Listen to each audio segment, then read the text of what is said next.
Elliot Kane stared at the twisted, purple sky, feeling the rough hands of the Kytrax guards pushing him forward. He stumbled over a sharp stone, biting back a curse. Elliot missed Earth. He missed the blue sky, the smell of fresh coffee, and even the city traffic. Now, he was a prisoner on an alien world, surrounded by creatures who looked like giant, armored lizards. The Kytrax warriors wore bone armor and carried spears with glowing tips. Their leader, General Score, had yellow eyes that never blinked. He barked orders in his harsh, hissing language. Elliot could not understand the words, but he understood enough. He was in big trouble. The humans and the Kytrax had never gotten along. After the first human colony ship landed, things went bad quickly. The Kytrax saw humans as weak, soft creatures, easy to blame when crops failed or machines broke. Now, the tribe was angry, and they needed a sacrifice for their queen. Somehow, Elliot was the unlucky one they picked. He tried to remember the stories he'd heard about the Kytrax queen. Some said she was a monster who ate her enemies alive. Others said she was clever and cruel, with a taste for rare food. Elliot hoped the second story was true. Maybe if she was smart, he could talk his way out of trouble. If she just wanted to eat him, well, he didn't want to think about that. They marched through the city. Strange alien birds screamed overhead. Kytrax children pointed at Elliot and laughed. He tried to stand tall and not show fear, but his hands shook. The palace loomed ahead, carved out of black stone and covered in silver vines. Tall guards stood at the gate. One hissed as Elliot walked by, showing sharp teeth. The group entered the main hall, which was filled with sweet, strange smells. Fires burned in golden bowls, casting shadows on the walls. On a huge throne sat Queen Jera. She was bigger than any Kytrax Elliot had seen, her scales shining like polished emeralds. Her eyes glowed with an inner light, and she wore a crown made of what looked like human jewelry. She looked down at Elliot, her gaze cold and curious. General Score bowed low. He spoke to the queen in their own language, explaining why Elliot was here. Jera listened, never taking her eyes off the human. Elliot's heart hammered in his chest. Finally, the queen spoke. Her voice was low and musical. To Elliot's surprise, she spoke in perfect English. "So, you are the offering. A human, served for my lunch." She smiled, showing rows of sharp teeth. Elliot forced a smile, trying to hide his fear. "If you're planning to eat me, could I at least get some salt and pepper?" The court gasped. The queen's eyes widened. And then she laughed, a deep, booming sound that echoed through the hall. For a moment, Elliot wondered if he had just saved himself, or made things much, much worse. Elliot tried not to show how much his legs shook. The queen of the Kytrax, Jera, was still laughing, a sound that was both beautiful and terrifying. The whole court stared at Elliot, shocked by his joke. Some Kytrax looked angry, but others looked curious, as if they had never heard a human speak so boldly. Queen Jera wiped a tear from her golden eye. "You have courage, little human. Or maybe you are just foolish," she said, leaning forward on her throne. Her long claws tapped on the armrest. "Most who stand before me beg for their lives. You make jokes." Elliot shrugged, forcing a crooked smile. "I'm not sure begging would work here," he replied. "Besides, if this is my last day, I'd rather go out with a laugh." The queen's mouth curved into a sly grin. She turned to her advisors, who whispered among themselves in their hissing tongue. General Score looked annoyed. He glared at Elliot as if to say, "Stop talking before you get us all in trouble." But Jera silenced her court with a wave of her hand. She studied Elliot as if he were a puzzle. "You are not like other humans I have seen," she said. "Tell me, why should I not eat you?" Elliot took a deep breath. He remembered what his old teacher once said, "When in trouble, try to make friends, even if your friend has claws and teeth. Because I can offer you something better than a meal," Elliot said, his voice clear. "I'm an engineer. I can fix things, build things. I could help you in ways you never imagined." The court murmured. Some looked at Eliot with interest. Others sneered. Queen Jera's eyes narrowed. Are you saying you are useful, human? What could you possibly give me that my own people cannot? Eliot saw his chance. He pointed at the flickering lights above. Those lamps, they're getting dim. I know how to make them shine brighter and use less energy. I know how to repair machines, build tools. I could show your people new ways to do things. The queen's eyes glittered. For a moment, she was silent, thinking. Then she rose from her throne, standing over Eliot.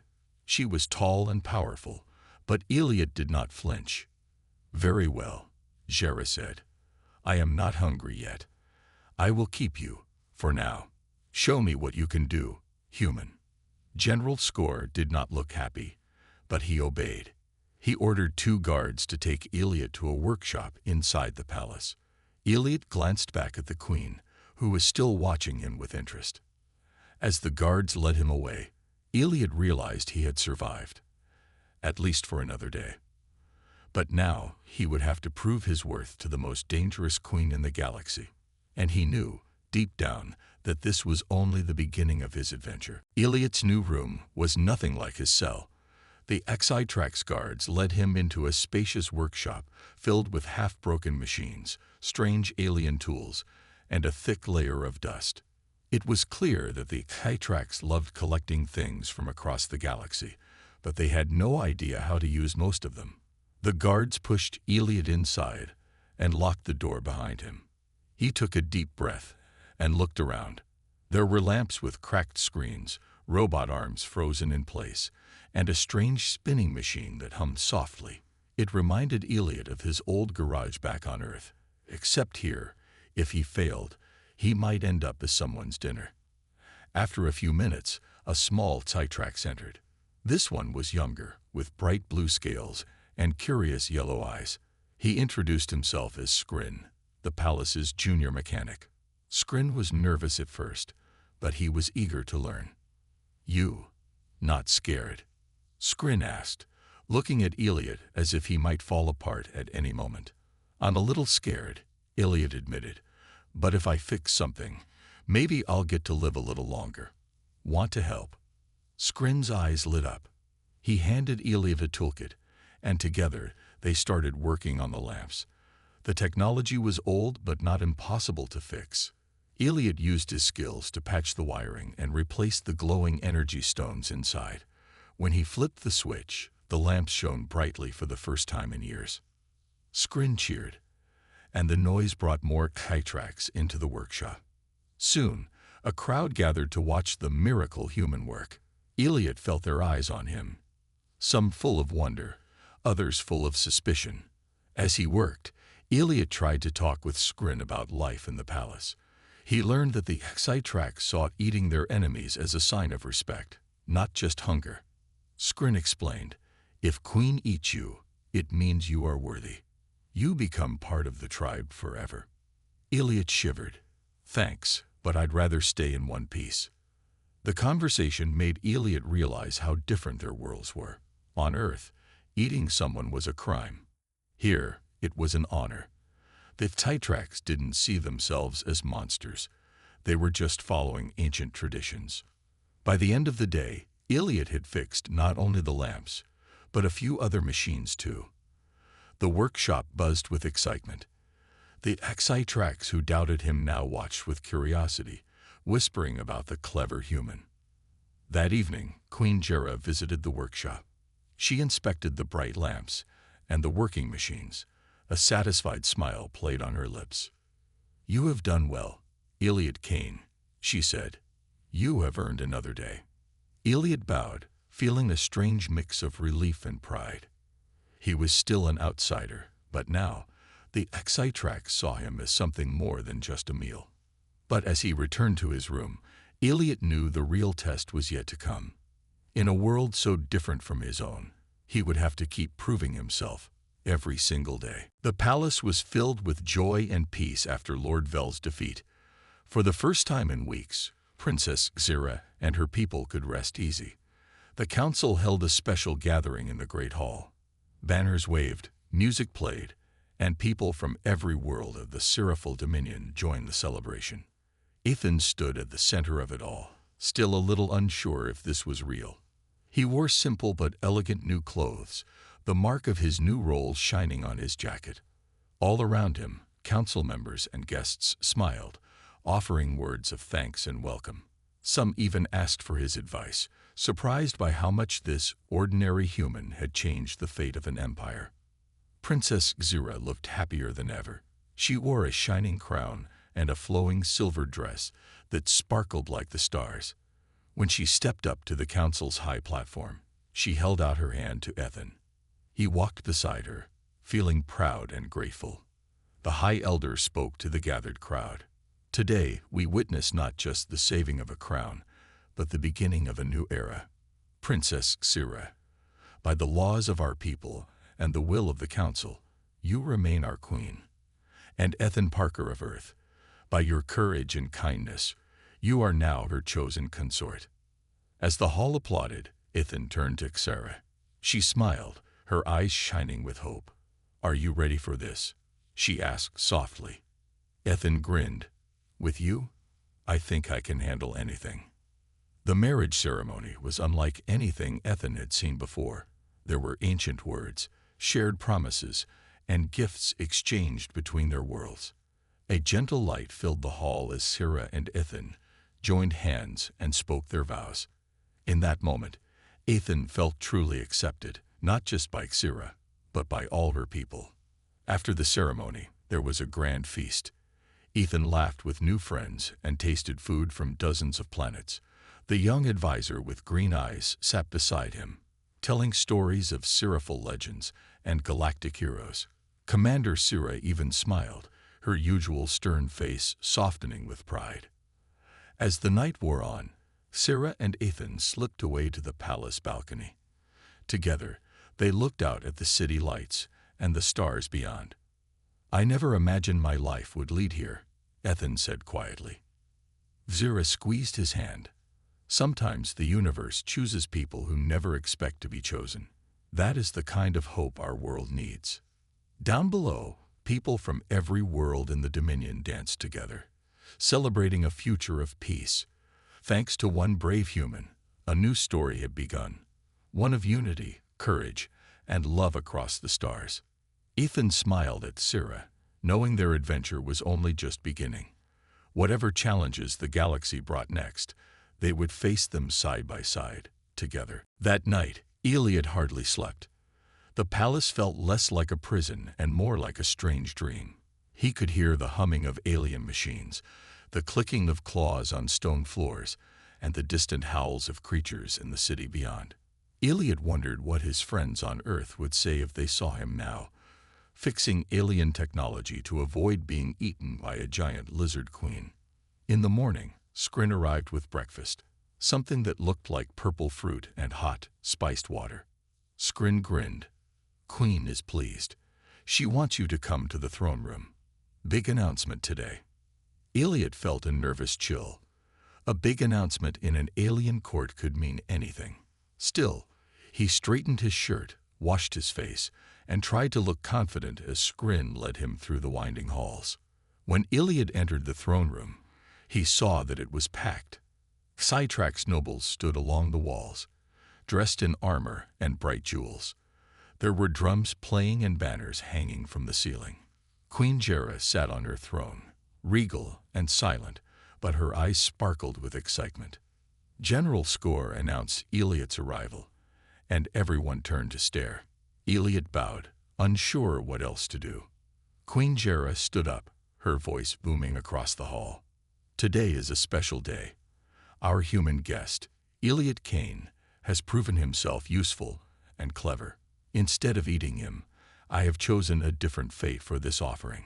She paused, letting the words sink in. A murmur went through the crowd. Some looked shocked. Others whispered angrily. Iliad's heart pounded in his chest. He hoped she wasn't going to make him the royal jester. Jera looked straight at Iliad. I, Queen Jera, declare that Iliad Kane will not be my meal. Instead, he will be my consort, my royal husband. The court exploded with noise. Some Psytrax gasped. Others roared in protest. General Score looked like he might faint. Skrin's jaw dropped open in shock. Elliot felt dizzy. Husband. He'd survived the dinner plate, only to be thrown onto the wedding altar. He tried to speak, but his voice caught in his throat. Queen Jera raised her claw, and the hall fell silent. This is my will. A union between Psytrax and human. With Elliot's skills, our people will grow stronger. Elliot managed a weak smile, searching the queen's face for some sign of a joke. But she was serious. She stepped down from her throne and took his hand in her huge, scaled palm. Do you accept this honor, Elliot Kane? Elliot swallowed hard. If it means not being eaten, yes, your majesty. Laughter and cheers broke out, mixed with shouts of protest. Elliot knew his life had changed forever. He was no longer a prisoner or a meal. Now he was the alien queen's chosen consort, and the strangest chapter of his adventure had just begun. Elliot could hardly believe what had happened. Just yesterday, he was waiting to be someone's lunch. Now he was being dressed in fancy clothes made of shining blue cloth and silver threads. Skrin helped him put on a robe and a strange beaded necklace. Consort must look special, Skrin said, a little nervously. Whole city is talking about you. Elliot laughed. I bet they are. I don't think many humans get married to alien queens. He followed Skrin through the palace's long, twisting halls. Everywhere they went, Psytrax guards watched him. Some bowed respectfully. Others just stared with cold, jealous eyes. Elliot could feel the tension in the air. He was the center of attention, and not all of it was friendly.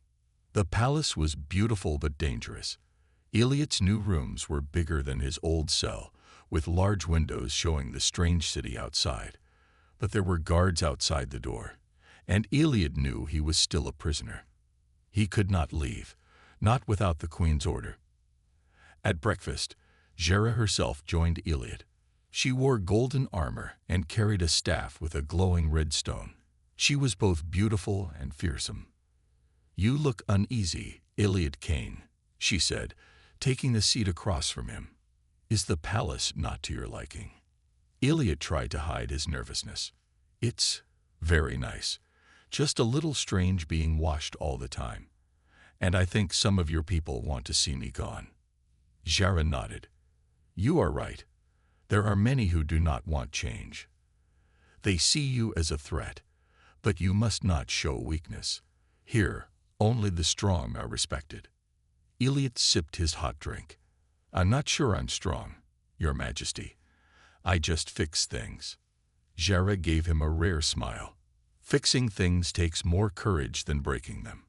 Show my people your worth, and they will respect you in time. The day was busy. General Score took Elliot to different parts of the palace, where jealous nobles whispered behind his back. At the royal gardens, a group of angry Psytrax tried to block his path. They challenged him, speaking in their own language. Skrin stepped forward and whispered, They want you to prove yourself. It's their way. Elliot was scared, but he remembered what Jera said. He offered to fix their broken fountain, which had not worked in years. Using tools and a bit of clever thinking, Elliot repaired the pump. Water bubbled up and sprayed into the air. The crowd gasped. The angry nobles watched in silence. Slowly, some nodded, impressed despite themselves. Skrin grinned with pride. As night fell, Elliot returned to his rooms, tired but hopeful. He was still a prisoner, but he was starting to win respect. Maybe, just maybe, he could survive and find a real place in this strange new world. But Elliot knew danger still waited in the shadows. Not everyone wanted him to succeed, and in a palace full of secrets, trust was hard to find. Elliot woke up early the next morning to the sound of tools clinking and guards' voices outside his door. He stretched and looked around the large room, thinking about everything that had happened. It still felt unreal, being a royal consort, living in a palace, surrounded by aliens who wanted him gone. After breakfast, Queen Jera visited him again. This time, She brought him to a small workshop deep inside the palace. The room was cluttered with broken devices and half-finished inventions. Sidetrack's workers stood around, looking unsure what to do. "Show them how you fix things," Jera said quietly. "Let them see your skills with their own eyes." Elliot nodded and walked over to a strange box that made soft clicking noises.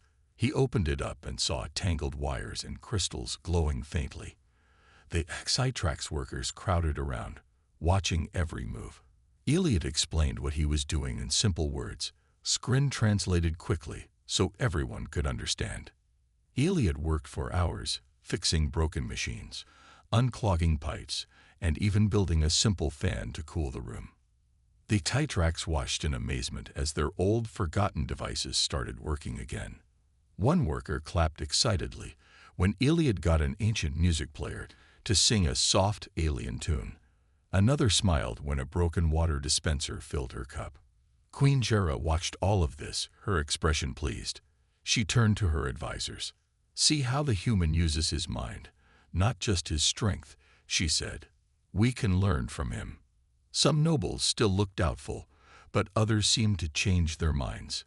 Elliot noticed that after every repair, more Sidetracks greeted him with respect instead of anger. Even the guards at his door seemed a little friendlier.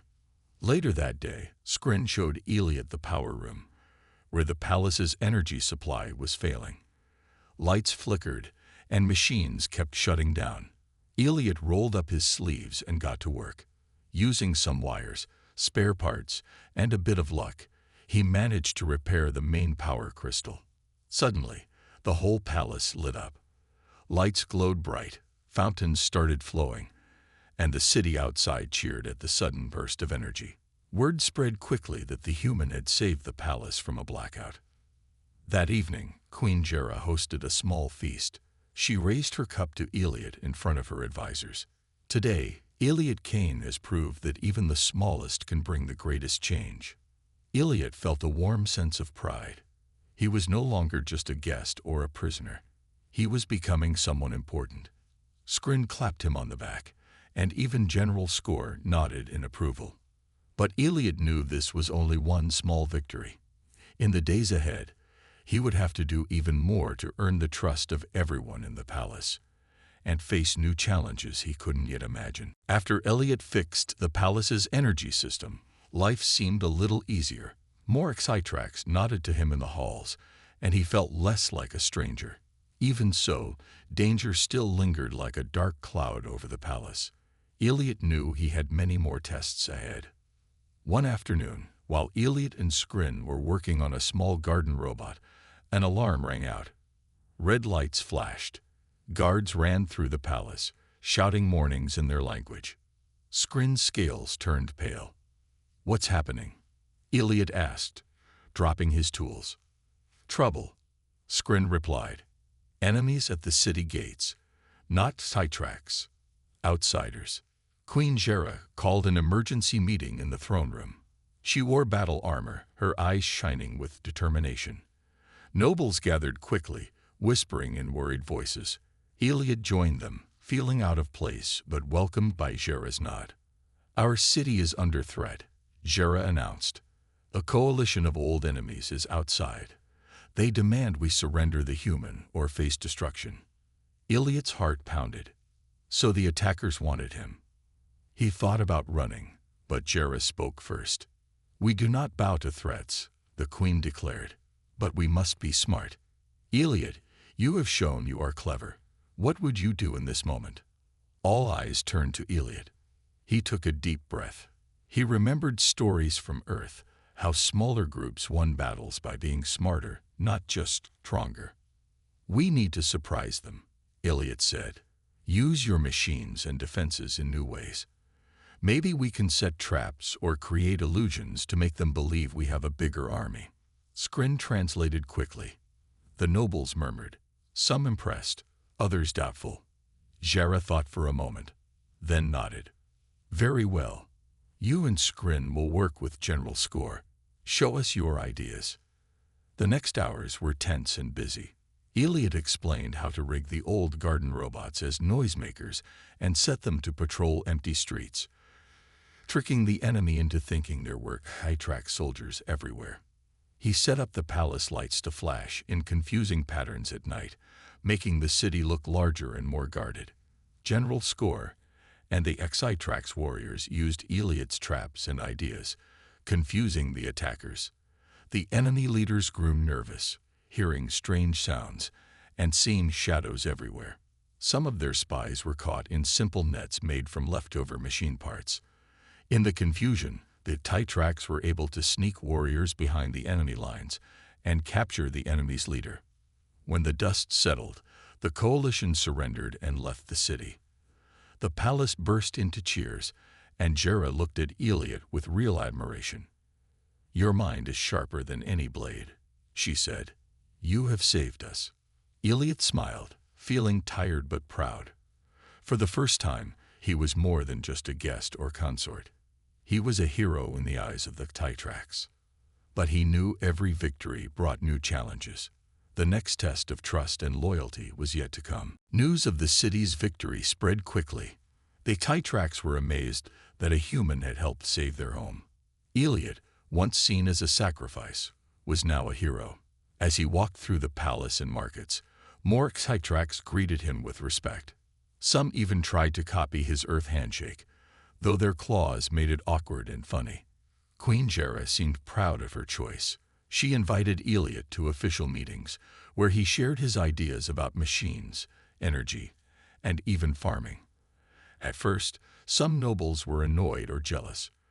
But as Eliot's inventions made life better, cleaner water, brighter lights, and smoother roads, even the skeptics began to change their minds.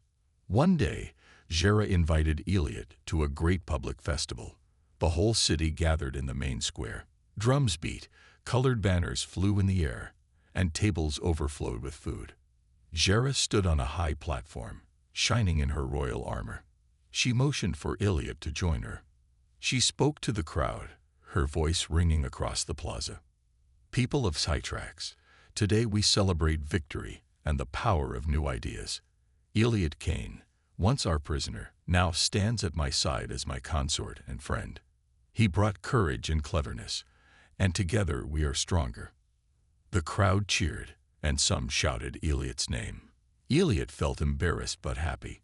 Skrin waved at him from the crowd, beaming with pride. After the speech, many Xitrax came to Eliot with questions and gifts. Children wanted to see his strange human hands. Workers asked for help with tools. Eliot tried to answer everyone, laughing when the Xitrax tried to teach him their strange dances. But not everyone was happy. As the festival went on, Eliot noticed a group of nobles whispering and watching him with cold eyes. General Score stood nearby, always alert. Later that night, Jera and Eliot sat together on the palace balcony, watching fireworks light up the sky. Jera looked thoughtful. "You are changing things, Eliot Kane. My people are beginning to see humans in a new way. But some do not like change. They will try to stop us." Eliot nodded. He knew old traditions did not disappear overnight. "Change is hard, but we can show them it's for the best," he said. "We can prove that Xitrax and humans are stronger together." Jera placed her hand over his, her sharp claws gentle. "I am glad I did not eat you," she joked softly.